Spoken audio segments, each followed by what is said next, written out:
एक कसाई था सदना। वह बहुत ईमानदार था। वो भगवान के नाम कीर्तन में मस्त रहता था। यहाँ तक कि मांस को काटते बेचते हुए भी वह भगवान नाम गुनगुनाता रहता था।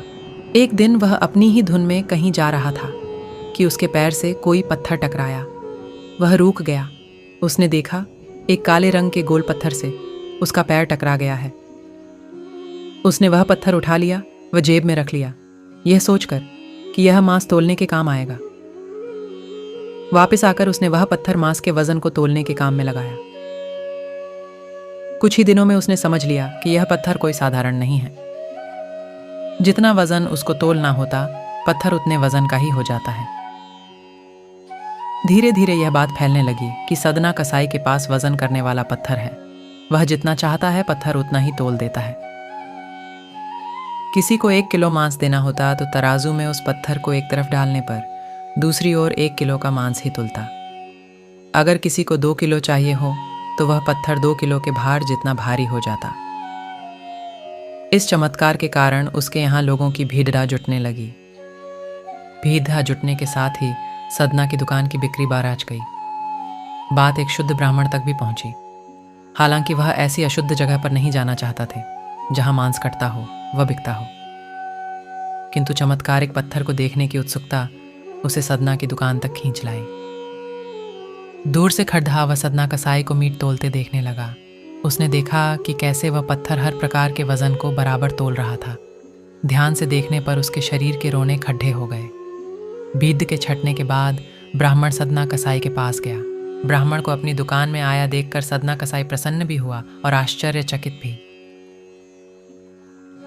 बड़ ही नम्रता से सदना ने ब्राह्मण को बैठने के लिए स्थान दिया और पूछा कि वह उनकी क्या सेवा कर सकता है। ब्राह्मण बोला, तुम्हारे इस चमत्कारिक पत्थर को देखने के लिए ही मैं तुम्हारी दुकान पर आया हूँ, या यूं कहें कि ये चमत्कारी पत्थर ही मुझे खींचकर तुम्हारी दुकान पर ले आया है। बातों ही बातों में उन्होंने सदना कसाई को बताया कि जिसे पत्थर समझकर वो मांस तोल रहा है, वास्तव में वो शालिग्राम जी हैं, जो कि भगवान का स्वरूप होता है। शालिग्राम जी को इस तरह गले कटे मांस के बीच में रखना व उनसे मांस तोलना बहुत बद्धा पाप है। सदना बड्डी ही सरल प्रकृति का भक्त था। ब्राह्मण की बात सुनकर उसे लगा कि अनजाने में मैं तो बहुत पाप कर रहा हूँ। अनुनय विनय करके सदना ने वह शालिग्राम उन ब्राह्मण को दे दिया और कहा कि आप तो ब्राह्मण हैं, आप ही इनकी सेवा परिचर्या करके इन्हें प्रसन्न करें। मेरे योग्य कुछ सेवा हो तो मुझे अवश्य बताएं। ब्राह्मण उस शालिग्राम शिला को बहुत सम्मान से घर ले आए। घर आकर उन्होंने श्री शालिग्राम को स्नान करवाया, पंचामृत से अभिषेक किया व पूजा अर्चना आरंभ कर दी। कुछ दिन ही बीते थे कि उन ब्राह्मण के स्वप्न में श्री शालिग्राम जी आए। वह कहा, हे ब्राह्मण, मैं तुम्हारी सेवाओं से प्रसन्न हूँ, किंतु तुम मुझे उसी कसाई के पास छोड़िए आओ। स्वप्न में ही ब्राह्मण ने कारण पूछा तो उत्तर मिला कि तुम मेरी अर्चना पूजा करते हो, मुझे अच्छा लगता है, परंतु जो भक्त मेरे नाम का गुणगान कीर्तन करते रहते हैं उनको मैं अपने आप को भी बेच देता हूँ। सदना तुम्हारी तरह मेरा अर्चन नहीं करता है, परंतु वह हर समय मेरा नाम गुनगुनाता रहता है, जो कि मुझे अच्छा लगता है, इसलिए तो मैं उसके पास गया था।